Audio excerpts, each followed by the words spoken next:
right, everybody. Welcome back to West Virginia Ghost Stories, Episode 5. This is The Church Investigates.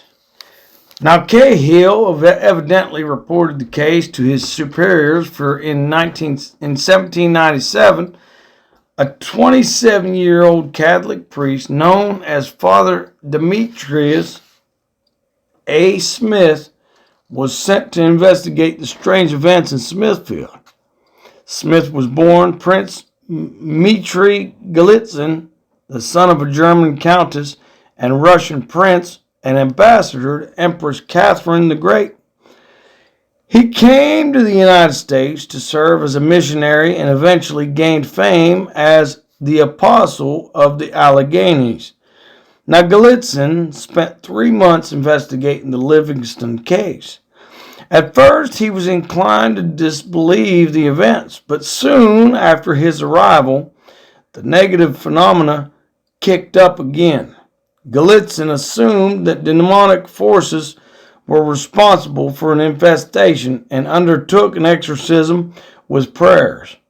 While he prayed, the sounds of horses and rumbling wagons increased in volume and filled the entire house. The priest was so rattled that he stopped the exorcism. Golitsyn fetched Father Cahill, and the two priests gathered the family to pray and command the evil spirit or spirits to leave. Now peace descended on the household once again, and the disturbances never returned. Now one day the family was gathered in the living room when suddenly a bearded, shoeless man in rags was present. Thinking him a beggar, Livingston offered him clothing and shoes. The man accepted, but said that where he come from, there was neither heat nor cold. Asked where he come from, the stranger replied, "From my father." The family asked where he was going, and he said, "To my father, and I have come to teach you the way of my father." This mysterious stranger stayed with the Livingstons for 3 days and gave them instruction in the Catholic religion. When he left, he walked out through their gate and started across the field, then vanished into thin air. The family decided he was an angel and referred to this event as the visit of the angel. All right, this one here is the arrival of the voice. Now, according to Golitsyn, Livingston had been a Catholic for several weeks when he had a profound experience one night. A dazzling light appeared in the corner of his room and instantly filled the entire house with a blinding light. Then the voice manifested and instructed Livingston in the sacraments of penance and the Holy Eucharist. The voice manifested often. Sometimes it would awaken Livingston saying, "I want prayers," and telling them that they should pray hard for perseverance and for sinners. Now the voice made the Livingstons pray for up to 3 hours at a time, which they later said passed like a few minutes. Sometimes the voice sang in Latin. It said that they should always obey the visible voice, that is, the priest. The voice said it had once been incarnate and promised Mr. Livingston that if he persevered in his spiritual work, he would know who that person was before he died. Now the voice was always invisible, save for several occasions when an arm manifested in the air and made the sign of the cross. Livingston attempted to seize it, but was unable to do so. He died without ever learning the voice's true identity. He assumed that in life it had been a priest. Now the voice was particularly concerned with praying for souls in purgatory. Now once Livingston doubled over in pain while he was working in his field. He was so overcome and ill that he had to be helped home. He said he had heard the agonizing shriek of a soul in purgatory. On another occasion, the voice made the family get up 3 times in the night to pray for a soul in purgatory. When one of his daughters opined that souls in purgatory could have avoided their fate while still living, and so perhaps deserved to be where they were, an audible voice began screaming for help. The voice said prayers were needed. Then suddenly the family smelled burning cloth and found the imprint of a hand scorched into a piece of cloth. They gave it to Gallitzin, who often showed it as evidence. Now, for 17 years, the voice directed the Livingstons, and it always provided remarkable messages. It joined them in evening prayers and gave them spiritual instruction. It seemed to know their secrets. For example, it chastised one of Livingston's daughters for not making a confession about a sin through shame, and told the entire family about it. When son Henry refused to work in the fields without wages, he was stricken with a knee issue that rendered him bedridden for 18 months. Now the voice then announced that he had sufficiently paid for disrespecting his father, and the knee was suddenly healed. On one occasion, the voice insisted that everyone maintain a 40-day fast with 3 hours of prayer each day. In addition, they were to observe March 4th every year as a holy day to commemorate Livingston's conversion. Now, the voice weighed in on many personal matters. It predicted a time of strife and war, evidently the Civil War, but said that righteous family members would not be harmed. None of the Livingston children were affected.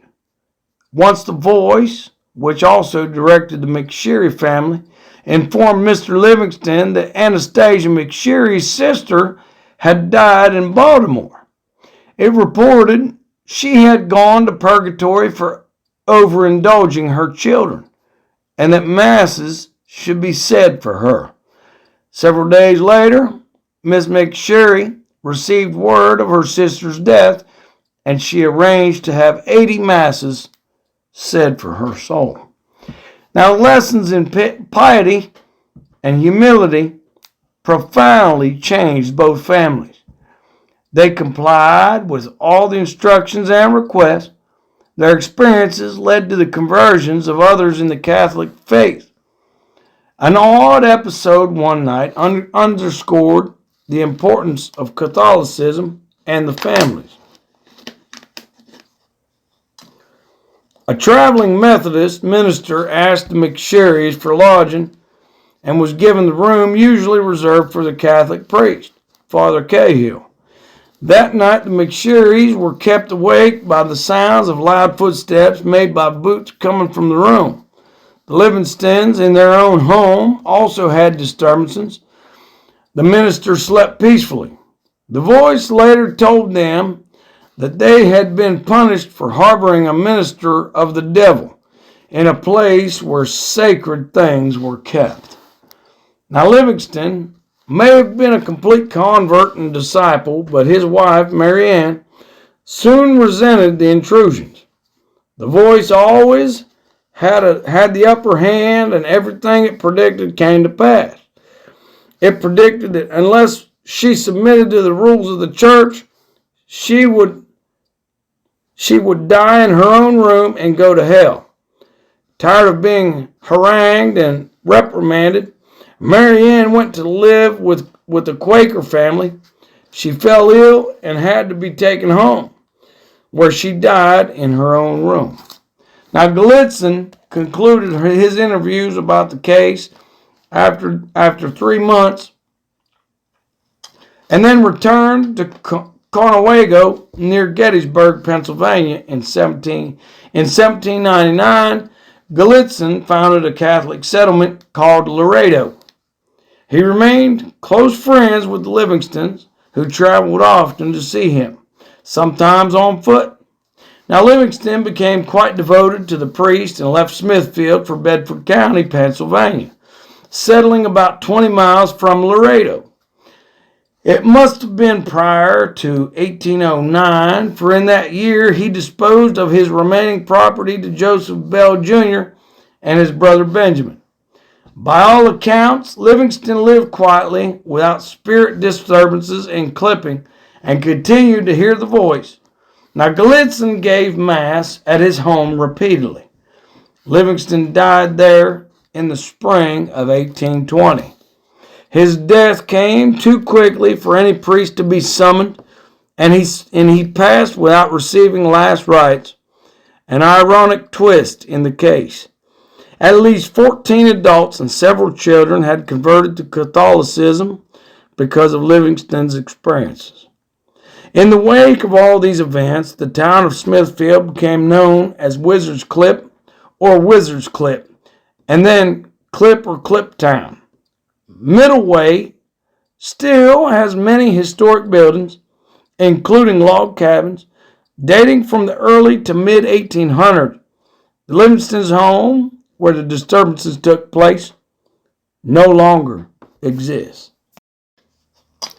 This one here is called Assessing the Case. To some, the story of Livingston might seem like a fiction spun to teach spiritual lessons and convey the power of Catholicism over Protestantism, which was an ongoing struggle ever since Martin Luther's Reformation was launched in 1517. Now, the story has basis in fact, however, and was well documented by a variety of sources. Now, the existence of John Adam Livingston and his family is verified by a census taken in Pennsylvania in 1790. He did move with his wife and 7 children to the Smithfield Smithfield area early that decade. But there are holes in the story. One is that Livingston had been plagued for years by similar phenomena while still in Pennsylvania. The trouble did not start after a visiting stranger allegedly died. Had Livingston been cursed through witchcraft? Central Pennsylvania was known for its hex doctors and powwowers, immigrants from Europe, especially Germany, who were skilled in the magical arts. Hexing and cursing were commonplace. Perhaps Livingston had been cursed by an irate neighbor or business person, and the curse followed him to Smithfield. He was a German descendant with the original surname of Liebenstein. His father had left Germany to escape religious persecution by Catholics. That's interesting. Okay. Now, the disturbances were characteristic of other devil manifestations reported from the 1600s to 1800s. Stone throwing, fire rolling, and stomping devils were described in the American colonies. For example, such cases were usually attributed to witchcraft or interferences by the devil and could be remedied by seeking refuge in Christian religion.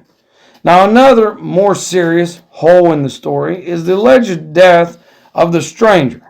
Now, Gallitzin made no mention of a death in his report, nor did eyewitnesses that he interviewed. Instead, it seems that the stranger was greatly disturbed by unexplained noises while staying at the Livingston house. He urged his host to bring in a priest, but Livingston, being Lutheran, refused, saying he had tried so many religious figures who failed. Yet another version of the cause of the disturbances was passed down through generations. In this version, the offending spirit confessed to Gallitzin that he had murdered Livingston's predecessor and revealed where the body was buried.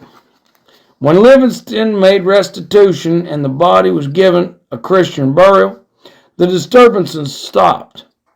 No record of a murder of any previous landowner exists. Livingston's father had purchased the land from a man who lived in Lancaster, Pennsylvania. All right, everybody, this one here is called Who Were the Spirits? What was the true identity of the Clipper? Was it the angry ghost of the dead stranger, or an evil spirit that moved in on the heels of the man's tragic death? It is not likely to have been the ghost of the stranger, as the Livingstons have been under paranormal attack before arriving in Smithfield. If Livingston had been followed by a curse, moving may have brought him some temporary relief. When the stranger died, Livingston may have felt remorse or guilt, which enabled a return of the spirit activity. Such spirits are not necessarily evil demons, but can be more like tricksters and pranksters. Now, the voice may have been an entirely different spirit that stepped in. It never identified itself except to say that it had once been incarnate in the flesh, implying that it was the spirit of a deceased person.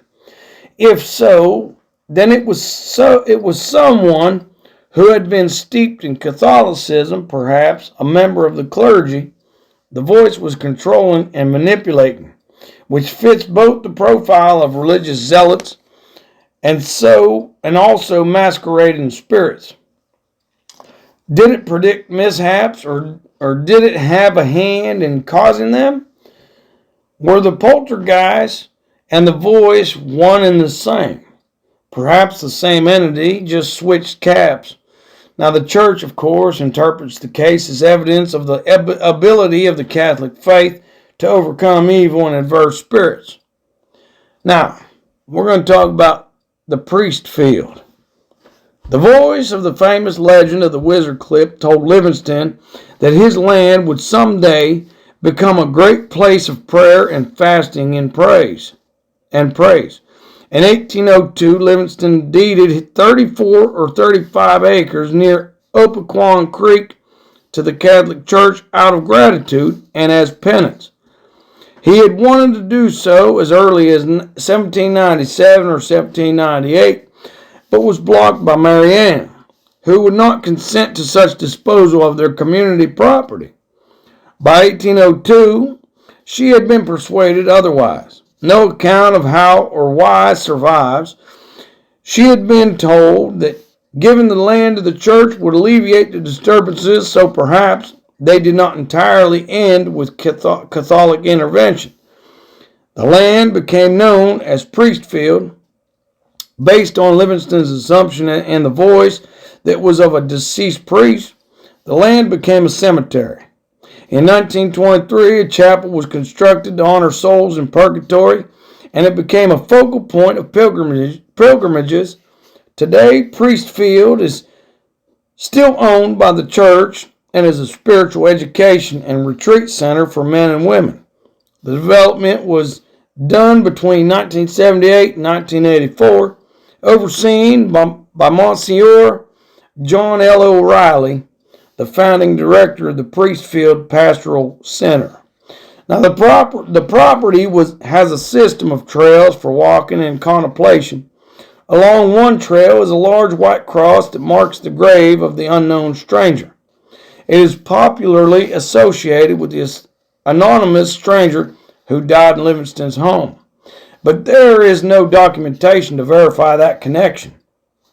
The grave of the unknown stranger is a place for people to pray for the dead, which the voice emphasized repeatedly in its instructions. All right, everybody, this one here is called Hauntings.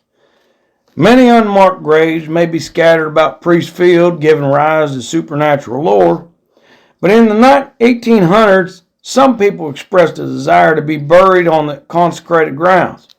Perhaps the unknown stranger was the first. According to some accounts, the unknown stranger was Livingston's first wife, but it is not clear whether he was remarried at the time of his move to Smithfield, so other members of the Livingston family are likely to have been buried in Priestfield. Mary Ann, son Henry, and daughter Eve, all of whom died while the family was still in Smithfield. One known early burial is James Quinn, who died in 1804 and specifically requested interment in the Catholic burying ground, along with a stone or brick wall around his grave. Evidence of burials also can be found in the northeast side of the field. Now, at one time, stones and stone markers were placed on the graves, but these are long gone. Even in the mid-1800s, the area had a quiet, eerie atmosphere, and local townspeople avoided passing by it. That eerie feel has continued to be reported by visitors throughout the years. Monsignor O'Reilly reported that a priest was so overcome by a clammy feeling there that he had to leave the property and would return only when visits by the bishop compelled him to be present. Once a man and woman who were visiting came racing out of the woods in excitement. According to O'Reilly, the man said that he was attempting to take a photo of his wife standing by the cross of the unknown stranger, but the camera's inside shattered before he could do so. Mild haunting activity is reported in some of the buildings, such as the chapel and around the grounds. The most common phenomena are disembodied voices and unseen presences. Some visitors who walk the trails have reported feeling accompanied by spiritual presences. All right, y'all, we're going to talk about Droop Mountain. On November 6, 1863, the last major battle of the Civil War in West Virginia took place at Droop Mountain near the Virginia border, resulting in a Confederate retreat. Numerous ghosts and poltergeists in the area have been reported since then, making Droop Mountain near Lewisburg in Pocahontas County one of the state's most haunted locales. Some of the stories can be reasonably verified, while others likely have sprung from legend and oral storytelling. Even so, Droop Mountain is a ghost hunter's dream. So haunted in Droop Mountain that military historian Terry Lowry devoted an entire chapter to its ghost in his 1996 book, The Last Sleep, The Battle of Droop Mountain, November 6, 1863. Said Lowry, while it is fairly common for ghost stories to arise out of Civil War sites, Droop Mountain probably ranks near or even at the top of such areas to spawn wild-eyed stories of ghosts, apparitions, headless soldiers, illusions, and the like. Now, due primarily to its somewhat isolated rural location, Droop Mountain battlefield has been the scene of many unexplained happenings since the Civil War battle that took place there in 1863. There's not unusual, considering fog often rolls over the mountain in the waves. There 1 minute, gone the next, creating an eerie atmosphere conducive to tales of ghosts and the supernatural. Now, the haunted activity of the site actually has other roots as well, perhaps extended to much earlier times when the terrain was formed by natural forces. An ancient lake once existed in the area. The Droop Mountain rises to 3,100 feet in an area steeped in a supernatural lore and encounters with ghosts, Bigfoot, and mysterious creatures.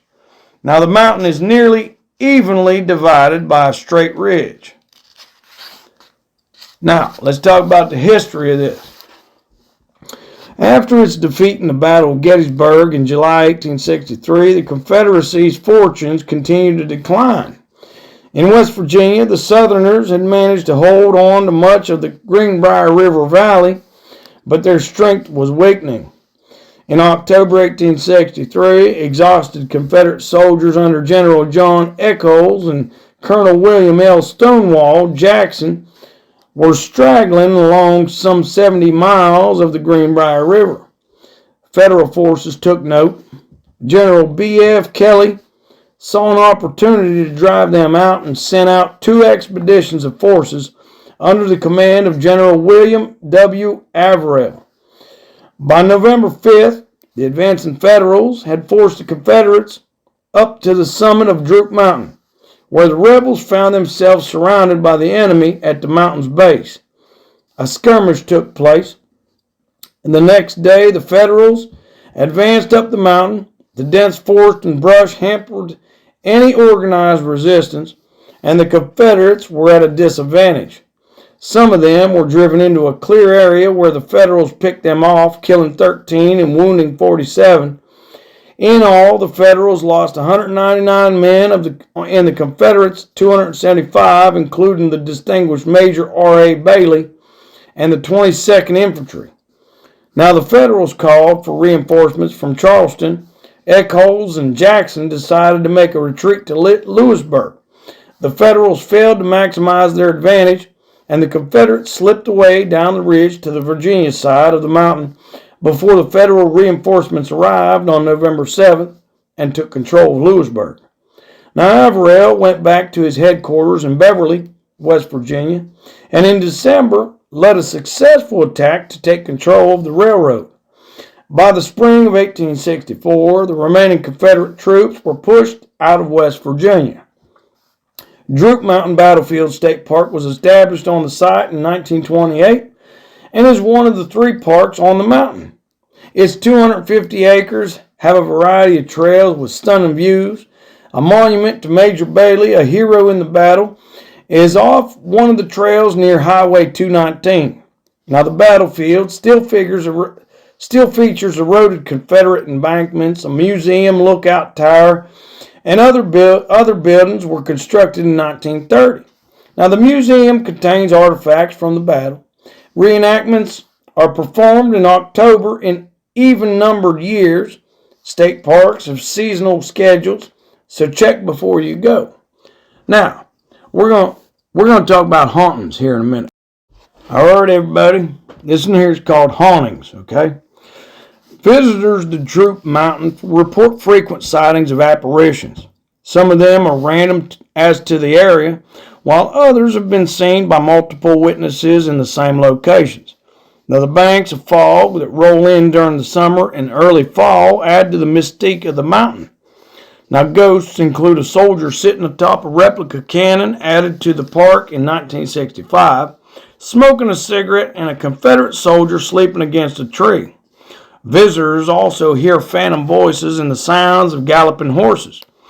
Battle reenactors have reported seeing a ghostly gray horse without saddle or reins with a gray mist over it. The horse has strange glowing yellow eyes. Now, one story has it that the park is haunted by the ghost of the West Virginia state trooper who committed suicide in the lookout tower. One evening at dusk, his ghost looks out from the tower at sunset, but if you climb up to the top, he is gone by the time you reach it. It is not known how many people have seen the ghost, but the legend behind it is faulty. A law enforcement official did commit suicide, but many miles away, not even within the bounds of the park. Who is the ghost in the lookout tower? Its identity remains a mystery. Now, visitors walking the grounds sometimes unexpectedly encounter headless ghosts, especially at dusk. Now, in the 1920s, a headless soldier ghost began appearing on the grounds of the former Sunrise Schoolhouse, about a quarter mile from the entrance to the park. Now, the headless ghost vanished after a few minutes and did not reappear for 50 years. When it was witnessed drifting about and making a low moaning sound, the ghost is thought to be Second Lieutenant Joseph W. Daniels of Battery B, 1st West Virginia Light Artillery, who had his head shot off by Confederate fire. Another headless ghost seen at Droop is associated with a legend that a cavalryman cut off an infantryman's head and threw it into a pond. As the story goes, the headless corpse was buried at the side of the road in front of the Gerald Brown house.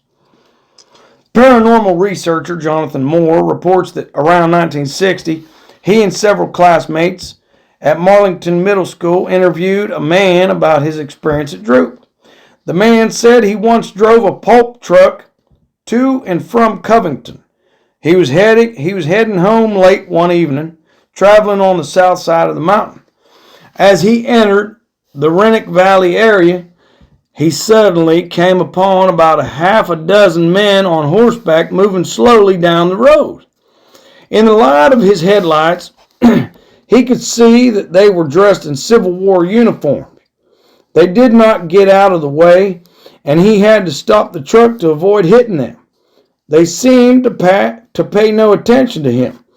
The man opened his door and stood on the running board to ask them to move over.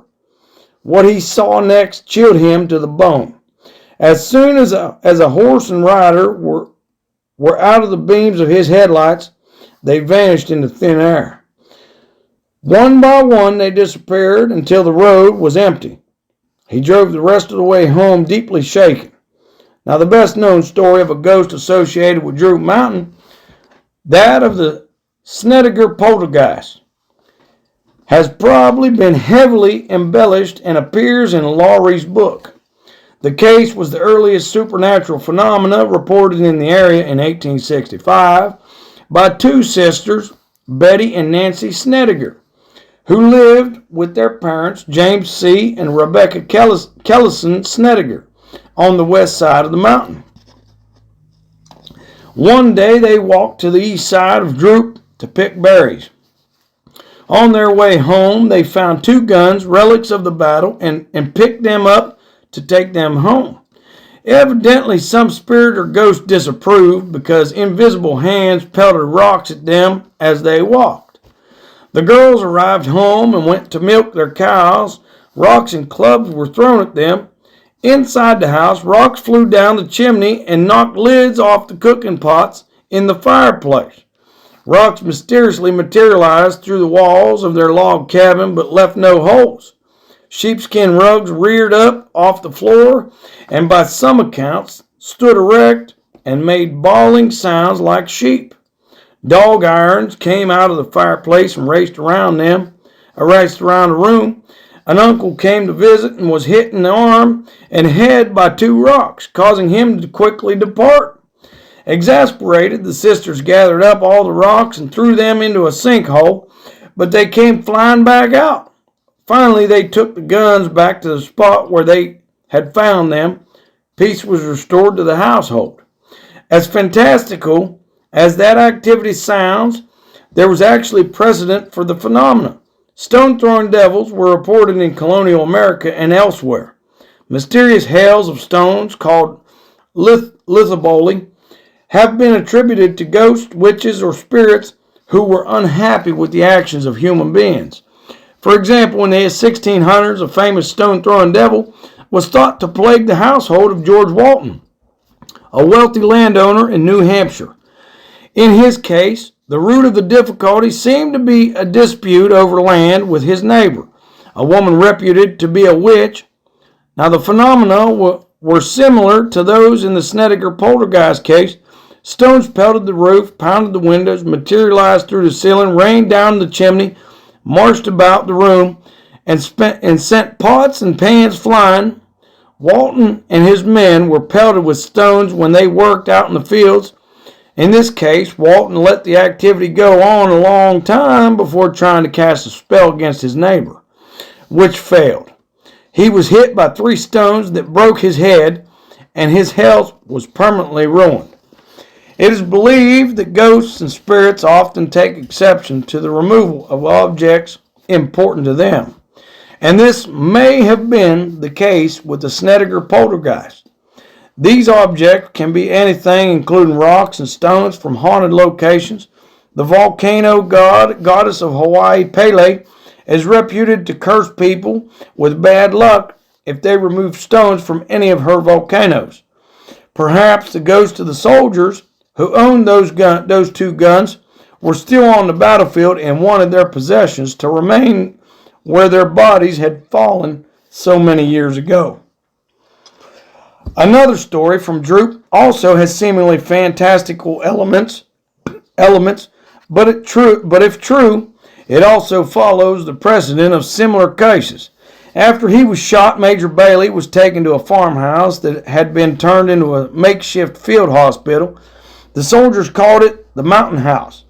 The most seriously wounded were taken there, and most of them died there, including Bailey. The bodies were stacked outside on the porch to await transport for burial. The unidentified and unclaimed dead were taken to Lewisburg for internment. The original farmhouse is no longer there, but lumber from it was salvaged and used in the construction of another farmhouse on the same spot. The second floor of the replacement house has the same materials as the second floor of the original, where many of the casualties were placed while they died. At least one owner of the replacement house said it was haunted. This conforms to reports of many other private homes and farmhouses that were commandeered for hospitals during the war. Apparitions, voices, steps, moans, cold spots, and strange noises are typical. Now, the Droop property, where the original farmhouse stood, was acquired in the 1990s by another set of owners, who constructed a new house in addition to the replacement farmhouse. For years, they used the farmhouse primarily as a weekend and vacation house. They felt quite comfortable and undisturbed there for the most part. But they had one odd incident. One weekend, their 4-year-old daughter brought along a doll that belonged to a friend. It was a talking doll that was programmed to repeat the nursery rhyme, "Ring Around the Rosie." It goes, "Ring around the rosy, a pocket full of posies, ashes, ashes, we all fall down." Now, the rhyme is of indeterminate origin and first appeared in print in 1881.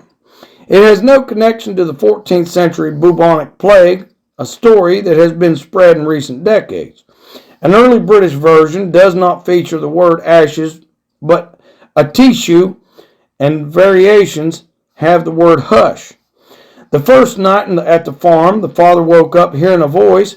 He got up to investigate and found the doll sitting on the porch chanting the rhyme by itself. He shook it, but it did not stop. So he unscrewed its back and took out the batteries. It stopped.